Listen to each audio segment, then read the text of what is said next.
You're listening to Cultureful. I'm your host, Jess Lin. It's February 2025, so happy Black History Month. I hope to release a special episode this month to commemorate it. Cultureful celebrates diversity and stands in solidarity with those impacted by anti-diversity policies. This is part 2 of my conversation with Tina from January. If you haven't heard part 1 yet, I recommend going back to listen to part 1 first. In the first half, we covered her family's migration journey from China to Vietnam, Taiwan, and eventually the US, as well as her parents' cultural backgrounds, her childhood, and how she met her husband. In this episode, we'll dive into her intercultural marriage and raising 3 multicultural children. Part 1 was released on Lunar New Year on January 29th. Since Lunar New Year is a festival that lasts 15 days and ends with the Lantern Festival on February 12th, I'm sharing part 2 now in celebration. Happy Lantern Festival! Back to you and your relationship. You're Taiwanese Chinese American, and your husband is Russian Ukrainian American, right? Yes. So how has the intercultural aspect of your relationship come up for you two? When we first met and started getting to know each other more than just as love interests, we started pulling together family events where I would go to his family for different holidays. I could start getting a sense that their culture is different than mine, that they are a much more direct kind of family, that they will say what's on their mind. They will say things very bluntly. I had asked my husband before meeting his parents for the first time, this was when we were dating, I'm really worried, like, would they worry about what I wear or how I come off? And he's like, oh, let me call my mom. And I'm like, what? What are you talking about? And he called his mom. And he was like, no, like, they're not going to care about like what you wear. They just care about who you are and your character and how we treat each other. He is in a family where he can approach that with his family much more openly than I can. As we have been together longer and through marriage, I can see the benefits of having more open communication. It's just very jarring for me. Because you didn't grow up with that, right? Not at all. The directness and bluntness is not something, like, we do that inside the family of like we talk to each other, but when there's outsiders, you have to put on, let's see, what is the Chinese saying that they have? 要面子 and appearances. You have to keep up appearances and save face and things like that. So they would be very cautious and careful about how they present to other people. But with Borthes's family, it was just much more direct. And so when there were conflicts that came up in our relationship, when it came to my in-laws, my husband said, just talk to them directly about it. I'm like, what? That's so foreign to me. Can you like navigate this for me? Can you like talk to them? Go behind the scenes and deal with it, so I don't have to. I can pretend like I don't know what's happening when I'm, I can pretend like nothing happened when I'm interacting with them instead of have to like do it myself. So some of these things are like, you know them better, you know how to navigate this, you know how to talk to them more. But he was very encouraging of me to be like, be direct, talk to them. They will appreciate you more when you say your views. And for me, when I got married into this family, I didn't want to step on anyone's toes. I didn't want to have any bad relationships. I wanted to just keep the peace. And so if there were things that we did not align with, I tried to go through my husband, but he's like, go to them directly, which is completely foreign. I don't want to be a conduit. go directly. So, okay. So did you go directly? I think it took me time to get there, to be able to understand where their viewpoints are coming from. when you marry someone, their family becomes your family, but you haven't gotten to know them yet. It makes sense that there will be bumps along the way as you're getting to know each other. One instance I recall when I was pregnant with my first child, my in-laws had encouraged me to take time to stay at home with the baby. In Russia, they get 3 years to spend at home raising their children. In Russia, expectant mothers are entitled to 140 days of paid maternity leave, 70 days before and 70 days after childbirth, with 100% of their average earnings, funded by social insurance. After that, parents can take up to 3 years of parental leave.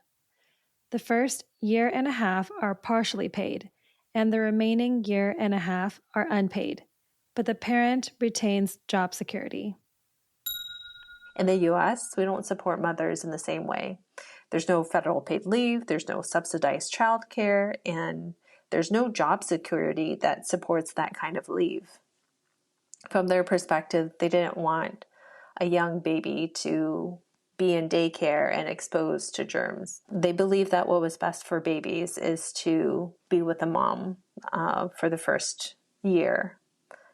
And I think that was definitely a clash with my beliefs, but after thinking it through, that makes sense that was their perspective and what they wanted to encourage me to do. My decision to take time off and to be with Alden was not influenced mainly by my in-laws in that conversation. I think it was more so motivated by the work that I was doing wasn't something that I wanted to return back to. I wanted to try to make a change. I see. With these cultural differences, do you know if your in-laws ever had any qualms or concerns about your husband marrying someone from a different cultural background? His parents, I don't think so. I don't think there was any qualms from his side of they weren't disappointed that I was not Russian. And then on my side, my parents, I think they've always wanted me to marry someone who was Asian. And my mom was okay that he was not ethnically Asian, but that made it harder. My sister had married someone who was Vietnamese Chinese. And so that was close enough where I could see how much easier it was for them to connect because they had language that was common, that my dad could speak Vietnamese and my brother-in-law's mom was able to speak Cantonese with my mom. And so I think there was some envy that I felt for my sister's marriage versus mine of English is neither one of their first languages in my marriage of they speak Russian and my parents speak Mandarin. And so I think that language barrier and culture barrier was a little bit harder to bridge. And that was very disappointing for me of I wanted to bring the families together more often, and then both sides felt a little bit stressed of like, oh, how should I behave? What presents do I bring? What is the tradition when you go to someone's house, or what gifts would they like? But I think we've gotten into a better rhythm of things now that we've been married for how many years now? We've been married for 7 years now. So now we are able to bring both sides of the family together at events that do not require presents, that I think both sides feel not as obligated to get something that the other one may or may not like. Okay, interesting that the present issue is kind of a major piece of that thing that needs to be navigated. And so then maybe just avoiding events with presents altogether, that just sounds really smart. That just reduces stress on both sides. So that just makes it easier. And everyone speaks English enough to like small talk? Yes, absolutely. My mom speaks English only when she is forced to. She can understand it and she can speak in English, but her default language is always Mandarin, even when it's My parents, they come over to visit us. My mom will only speak in Mandarin, and I will do the translation into English for the most part. Gotcha.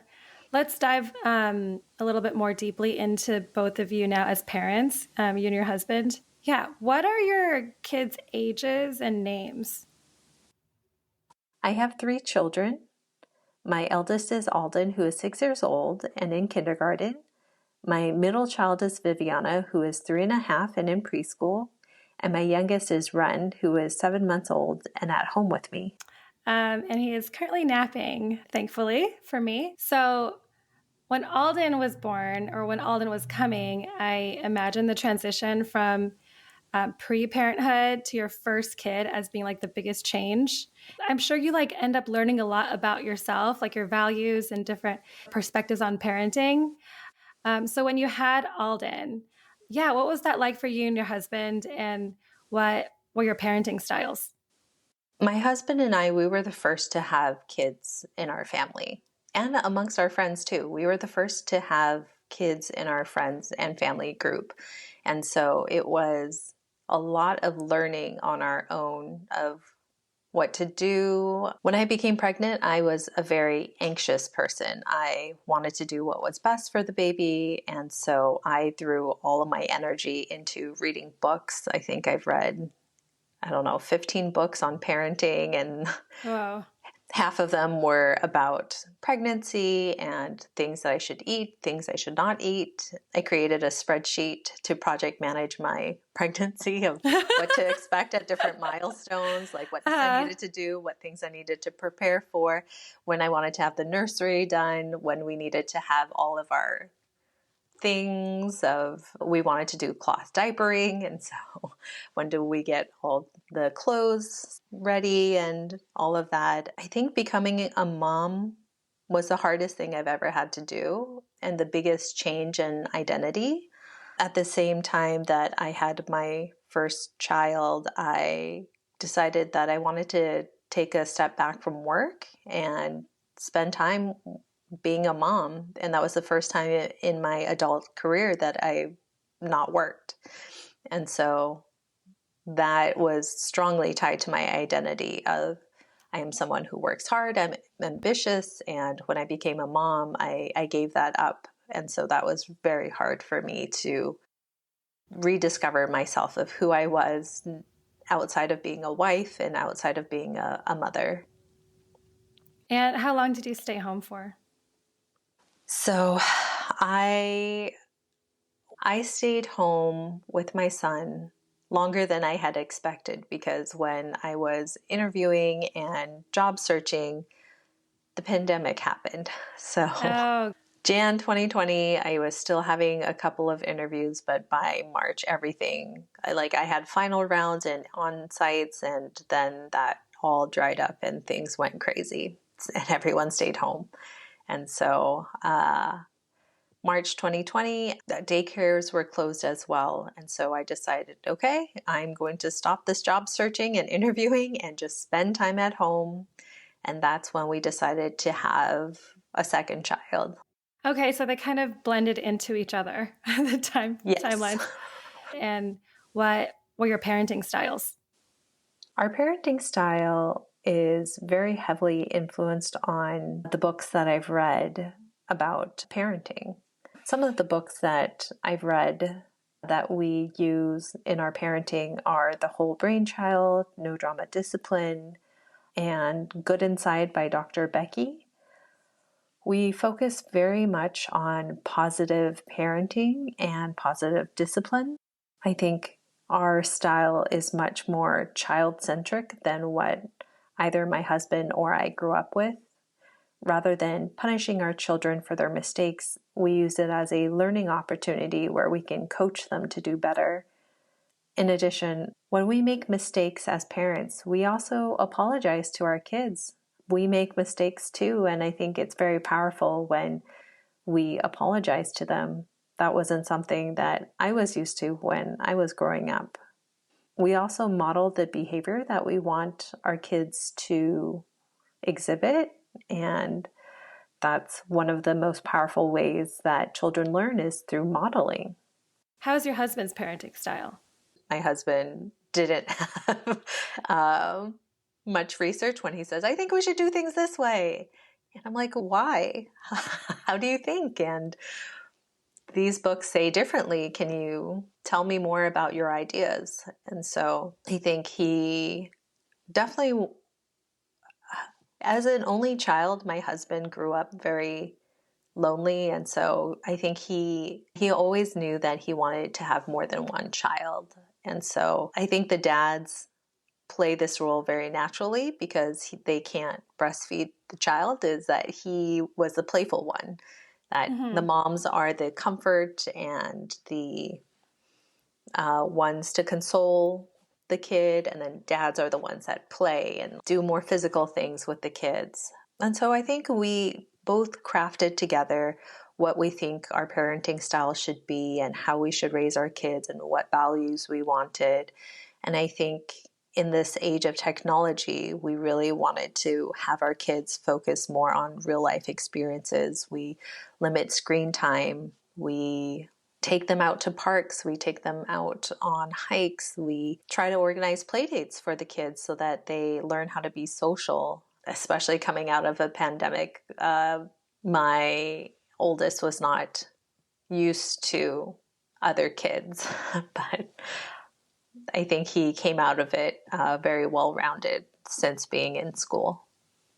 Okay, so it sounds like some of your values are hands-on things, outdoor things, social things. Am I missing any of your other priorities when you're thinking about raising your kids? What I want for my kids is to have a love of learning, that if we see that they have interest in something, that we double down on it and give them more of what they're into so that they cultivate this lifelong journey of learning and to better themselves. And then we also are teaching our kids the value of money. Like, Alden knows what taxes are because sometimes we tax the money that we give him. And he's like, why are you taking tax? I'm like, it's something that just happens and you can't avoid it. And the tax goes towards something that will better our family. Wow. He is a kid that always asks questions, and I always answer him to the best of my ability that's age appropriate for him. I tell him that taxes pay for schools and highways, and in our family, if we take a tax when we give them money, that will go to the rest of our family, that maybe we can do something fun together. We can buy something like a treat for our family. So what is it that you're taxing? Is it an allowance, or like how does he have money at 6? So right now, he earns money by getting stars, and we give award stars inconsistently, where if he shows kindness to a sister, if he is thoughtful, if he is working really hard in school, if he uses his manners. I think this comes from research that if you're inconsistent in giving a reward, that motivates that behavior more rather than a one-to-one. Whoa, interesting. That makes sense, because I think if you are always doing something because you think someone's watching and you want to get rewarded every single time, and eventually someone's not going to see it, And so that's fascinating that people have also researched that difference of consistency versus inconsistency. And I'm glad you shared that with me. That's really fascinating. So that's how he earns money. And previously, when we've had to learn about money and how to manage it for him, because for Lunar New Year, he gets red envelopes, and some family members are a little too generous. And he says that he has a lot of money and he wants to blow it all. And we're like, no, you have to save at least half. Every money that you get, you have to save at least half in the bank. And we have opened 529 account for him, but we also have a note that we write down how much money he has in the bank, and we will take money out of it if he is spending it on something larger. And we're still working through how best for him to manage money, but we've known now that he cannot handle anything more than $5. If he has a $20 bill, it's too much power.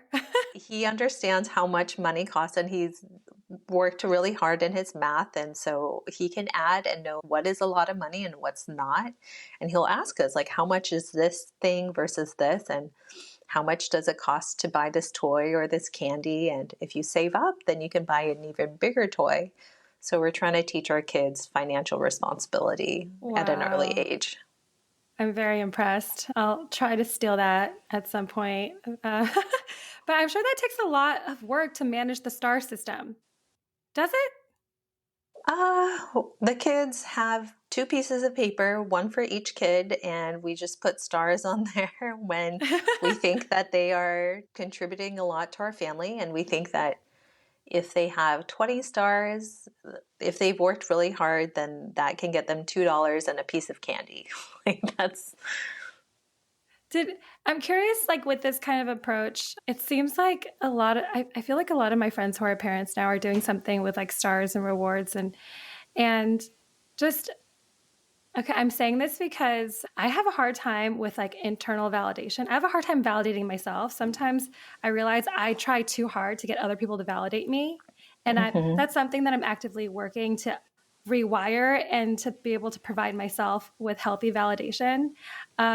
Is there a level of that you're trying to teach him where he also can validate himself on top of the star system? Absolutely. We always ask our kids, we try to teach empathy of when you do this, how do you feel? When you shared this thing, how do you think it made your sister feel?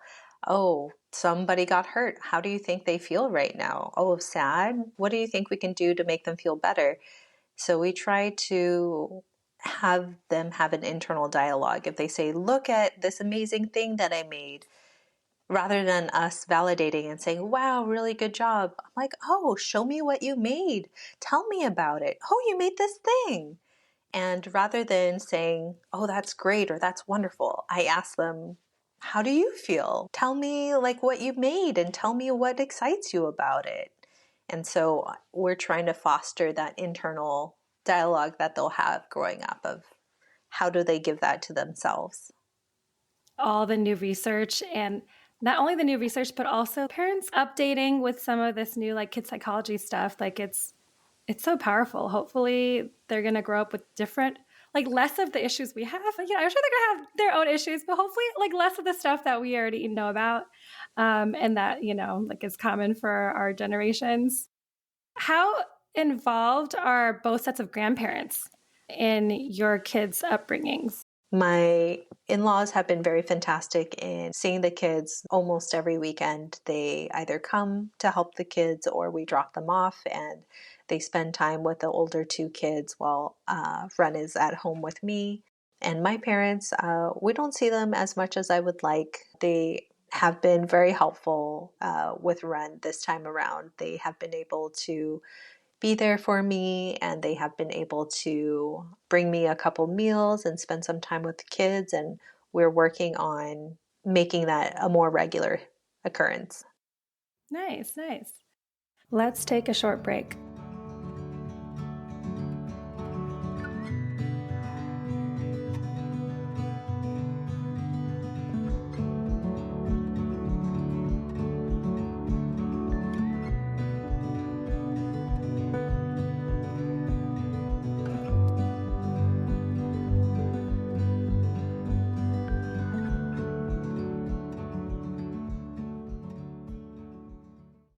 What are your kids' cultural influences? What languages are they learning? What holidays do you all celebrate? Yeah, my kids speak mainly English at home. I tried speaking Mandarin with Alden, but when he first started speaking, it was in English, and I was really excited, and I didn't want to confuse him, so I spoke English.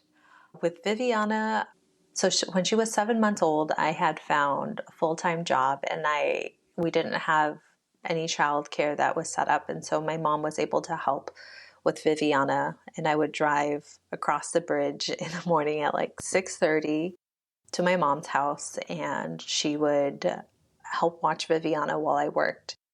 And so Viviana, her first 100 words were all in Mandarin because my mom spoke Mandarin to her and I got used to speaking to her in Mandarin. And so her first words were all in Mandarin until she started daycare. And when she started daycare, she picked up a lot more English and didn't want to speak Mandarin anymore. And so now you speak to her in English or you speak to her in Mandarin? I speak to her in English at home, although Alden is now at a Mandarin immersion school. So he started in TK last year. And so he's been learning a lot more Mandarin, and my parents have been able to connect with him a lot more because of the language. So they are actually very glad that Alden knows Mandarin and Viviana will learn soon. She's starting TK next year. What is TK? TK is transitional kindergarten. It is the year before you start kinder. But it's not preschool? It's not preschool. This is a California funded program where kids that are born after September and before June, and they turn 5 that during the school year, then they're eligible for TK. Oh, wow. Okay. That's pretty awesome. So that's a free year of education, which is really nice. / childcare. Yes. Yes. Awesome. Okay. You said, and then Ren. And then Ren, I've been trying to speak Mandarin to him at home. And I think my husband had tried with Alden to speak a little bit of Russian to the kids. And he maybe spoke it 20% of the time, like not much. And so some of the things that we've picked up is some things we'll say just in Russian. And even my husband picked up some Mandarin with me speaking to the kids. So when we ask them to wipe their hands, my husband will say that in Mandarin. Ta ta so. And like that's something that we say only in Mandarin. And when they put on their underwear and their pants, we say that only in Russian. With Ren, I am trying to speak Mandarin to him more. I'm restarting this because we're going to Taiwan in November. And so I want our kids to be able to speak and understand Mandarin by the time we get there and see all the relatives. Nice. So do your in-laws speak to your kids in Russian? I asked them to speak to the kids in Russian, but I think because the kids didn't understand, they use more English. But I did see them trying to speak to Ren more in Russian, which I'm like, yes, please do. He's a baby. He will absorb it all. So, okay, we're recording this as Lunar New Year is coming up. And I'm curious, did you grow up celebrating Lunar New Year, and do you celebrate now with your kids? Yes, I grew up celebrating Lunar New Year. I grew up celebrating all of the traditional Chinese holidays, and we did that with the larger family, with my dad's parents. We would do all of the holidays together, but since my grandmother and grandfather have passed, I think we don't have these large family gatherings anymore. But when I have my own family, we celebrate these holidays, and they're also celebrated at school. So the kids get pretty excited for it. I remember last year I was pregnant and celebrating Lunar New Year. I invited my parents, I invited my in-laws, and then we also invited my husband's aunt and grandma, and then I invited one uncle and his family to come join us. And so we had hot pot to celebrate Lunar New Year. And this year, my husband's family asked about it again. And I'm like, oh, that's a lot of work to put on. And we have... If you're hosting and, Right. there's a 7-month-old, and yeah, that's a lot. When you host it, how do you do it? Like, you have hot pot, do you have red envelopes? Like, walk me through. Yeah, you prepare red envelopes for all the kids. We had to teach my husband's side of the family what the traditions were, that you give red envelopes to all the unmarried children. And my brother is still unmarried, so they were wondering, did they give him a red envelope? How much do you give him for a red envelope? What did you say? I said it's optional because he is a grown adult and he's been working, that you don't need to. But if you would like to, you can. And then you prepare a red envelope for parents and elders. And so I prepared a red envelope for both sets of parents and also for my husband's grandmother who joined us, and then for any cousins who are unmarried and for my kids. And I gave more instructions on how much to give children. Children should not have large red envelopes at this young age. There's all these red envelopes flying around. Everyone's giving them to everyone else. And that's why, your kids are getting like a bunch from a lot of different people. And then, like Alden's like, oh my gosh, I have so much money, And then I tell him this money is going into the bank, and more than half of it is going to the bank. Is that your experience when you were a kid and got red envelopes? My parents said, you won't have this money if we didn't give money to other people. And then all of it would go to the bank? Most of it would go to the bank, yes. I think we were allowed to keep maybe $5 or $10, and the rest of it would go into the bank. Nice. Classic. Yeah, I feel like that's why I asked that too, because when you said that you would tell Alden that, I'm just like, wow, that is classic to be like, oh, some or most of it is going to the bank, or maybe all of it. We also taught Alden about interest, and that if you put the money in the bank, it will grow. But I think you forgot that conversation. My mother-in-law asked Alden, how does the money grow in the bank? And he's like, you water it and it grows. But now I think we told him that there is interest, that the bank gives you money for keeping the money there, and that's how it grows. But for a while he thought you have to water the money that you put into the bank and it will grow. That's so cute. Your kids are growing up multicultural, also like multiracial. How do you think about them growing up with these identities and like their relationship to these identities? I think when we were having kids, this was something that I had thought about of, I really want my children to know about their Chinese culture and heritage and be able to celebrate these holidays and to know where they come from and learn these stories. And I have been trying to instill this into our kids of, these are the holidays, this is why we celebrate them, this is the origin story, these are the traditions that we have, these are the foods that we eat.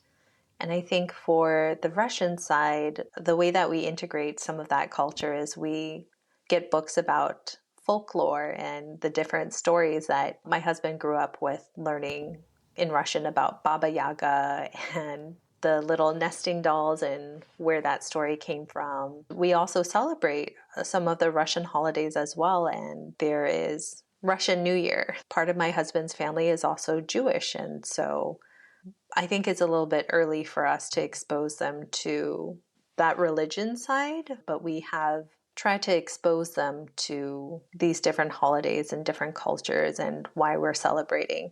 I think they're still pretty young, and so they don't really understand all of it, but we do want to keep that tradition alive. Do your in-laws, since they spend some time with them frequently on the weekends, did they take any of that on, like explicitly, or is it all kind of just like, well, they're just going to, do their thing and whatever organically happens? I'm not sure if it is a conscious effort that they're instilling into my kids, but I think through all the time that they spend there and the different things that they're teaching them, they just get exposed naturally. For holidays and birthday celebrations, my kids were helping out my mother-in-law making food, and so they learned how to knead the dough to make pierogies. And I think that's really beautiful that the kids are able to learn these generational recipes. Yeah, it is really beautiful. And it's nice that they, I think, wow, 30 minutes is so close by. I'm like, that's amazing to be able to spend time, with your grandparents, like on most weekends. Like, yeah, that sounds really nice. Well, I know your dad's side grandparents are close by. So growing up, we saw my dad's parents every weekend. That It was Saturday after Chinese school. We would go up to Oakland to see my grandmother and grandfather, and then the kids would be bored while the parents played mahjong. Speaking of routines, I want to ask about your routines with your family now. What does a typical weekday in your household look like and a typical weekend day? Chaos. A typical weekday. What does that look This like? is where like your extreme, let's see how relatable this will be. I feel like this will be so extremely relatable to everyone with kids. Just like, what do you say, chaos? It's always chaos. On a weekday, our kids typically are up by 7 a.m. We start the day by asking the kids what they would like for breakfast, and it's usually either oatmeal, cereal, eggs, or yogurt. And I think starting the day with giving them some agency of choice helps set them up for a day where they feel like they have agency and power. And then we have to get them ready and out to school by 7:50. Then they know their routine. They need to get on their socks. They need to get on their shoes. They need to get on their jackets. Alden has to make sure he has his backpack. And then we go drop the kids off at school. And then I come back and put the baby down for his nap. And then I job search. And then when he's up, I try to spend time with him to make sure that he gets what he needs. At 7 months, he's very aware of the world and it has a lot of new things that he's discovering. He's moving, he's crawling, he's interested in everything and getting into everything. And then he'll go down for a second nap and I will go back to searching for a job.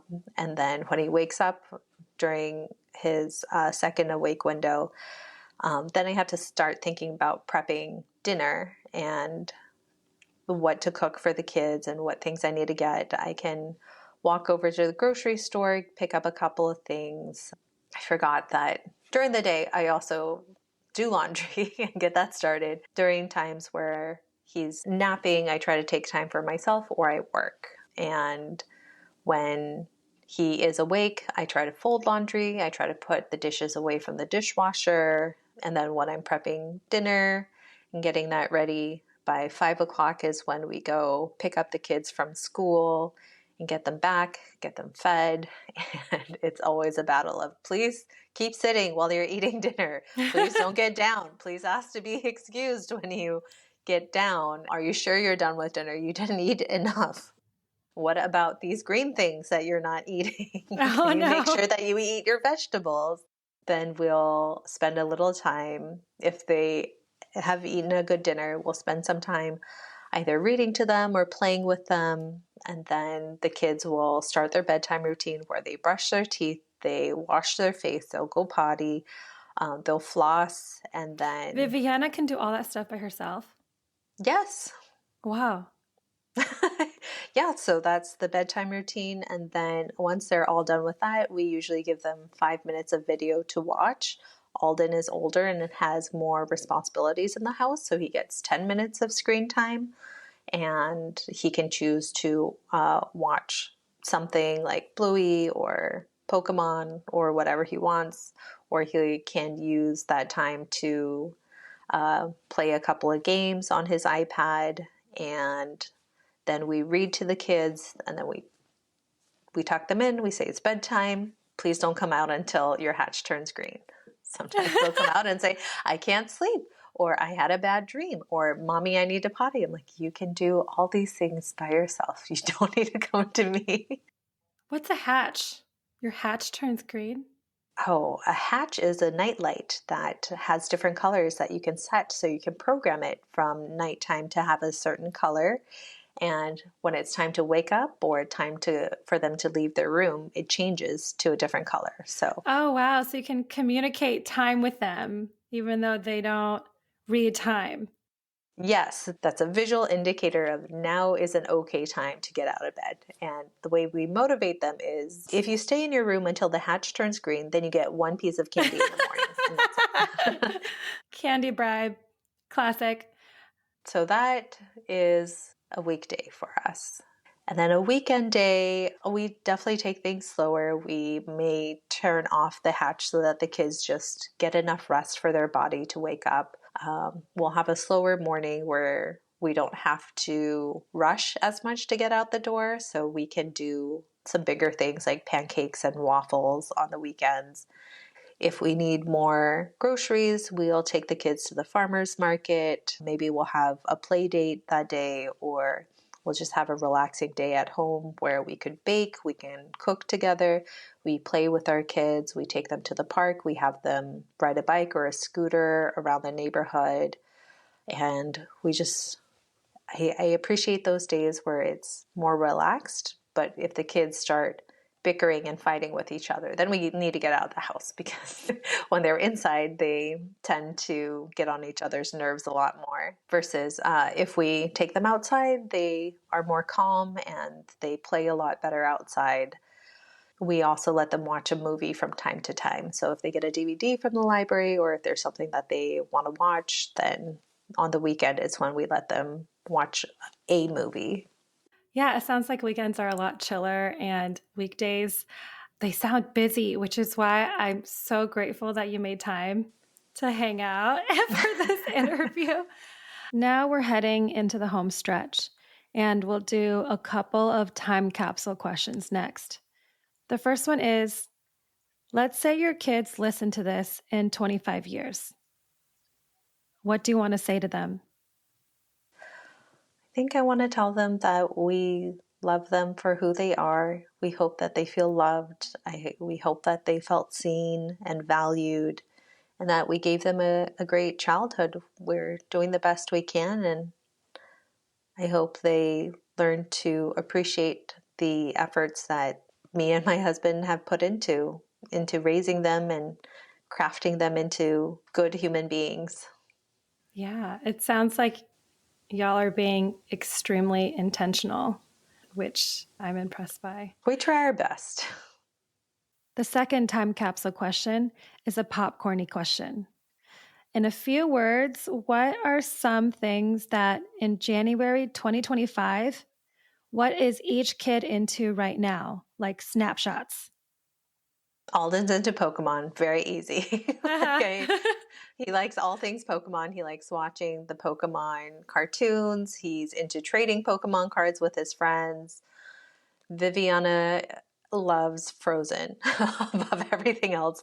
She loves watching Frozen. She loves singing Frozen songs. She likes Frozen 1 and 2. And she has an Elsa and Anna doll that she loves to play with. And Ren is into food. He's very much into food. He's a very good eater, and he will eat anything you put in front of him. Already at 7 months? Yeah, he started eating solids at 5 months, but he's one of the best eaters. Like sometimes he can eat more than my big kids can. Oh, yeah. There's going to be a lot of envious listeners who have kids who are, who are like, what? It's so hard to get my kids to eat this or that. But cool, Ren's into food. You expose them early and often to various foods, then that will just be normal to them. Wrapping up now with the two final questions. The first one is my usual wrap up, plug time. Is there anything you want to share with the listener in terms of personal projects? Yeah, one of my hobbies is gardening, and I aspire to homestead and to grow our own food. So we currently have 7 chickens in our backyard. Oh, cool. We have 6 garden beds, and we love showing our kids where food comes from and growing our own produce so that we don't have to spend as much time and money to go get our groceries. And it's fresh and nutritious, and it's in our backyard. So I really appreciate the ecosystem that we have, where the garden feeds the chickens and the chickens' manure feeds the garden. That's something that I'm working on, is urban homesteading. Very cool. And I think that's so great for kids to see the whole food system in micro scale, just to see how one thing connects to another thing, feeds into another thing. You were saying that your husband has all these fond memories of farming growing up. Is he really into the urban homesteading? that you're working on, and how involved is he? Yeah, he likes to set things up. He likes to dig the holes. He likes to set up the garden beds. He's recently gotten more into the gardening part of taking care of plants and weeding. And I got that mostly from my mom. Like, even though my mom moved to the US and didn't work, she put in a lot of energy into her backyard of growing food and flowers. And so I think growing up around my mom and seeing her do that, that's something that I wanted to do for myself. And that's why I grow a lot of our own produce in our backyard.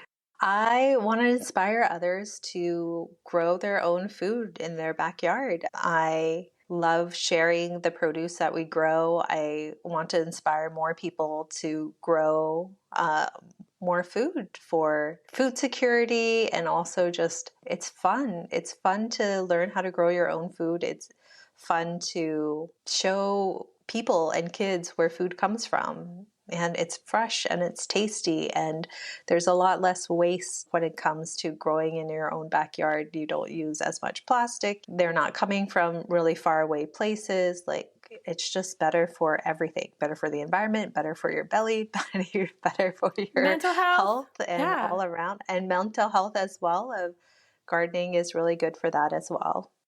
Thanks for sharing that. That is a great plug. My husband, when he listens to this, he's going to be like, well, we're renters right now, and he actually wanted to start a garden bed here. And I a little bit pumped the brakes because we have a lot going on right now. But we definitely also at some point aspire to have a home garden, aspire to have some chickens. So I will be picking your brain about this at some point later on. Yeah, so that's really, really cool.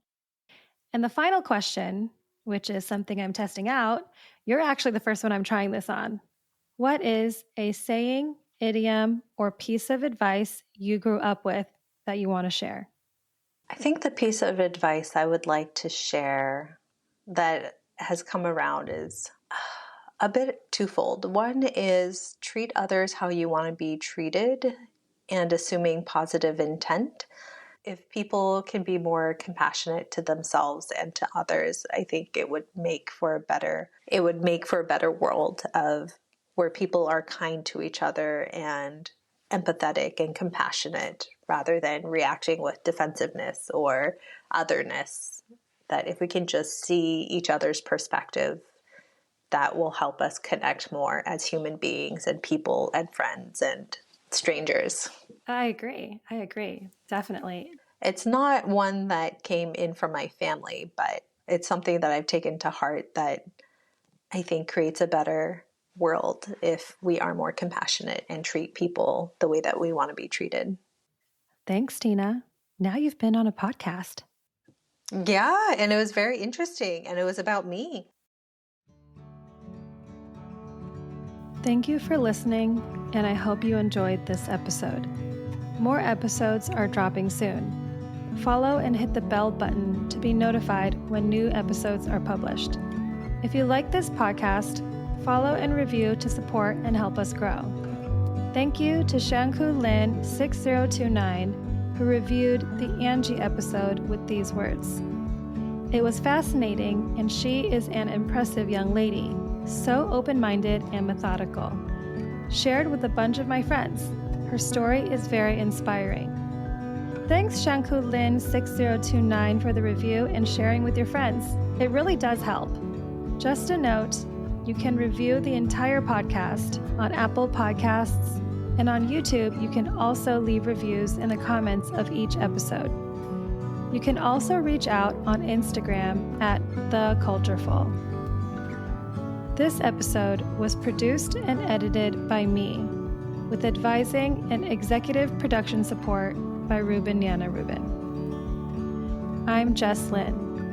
See you soon.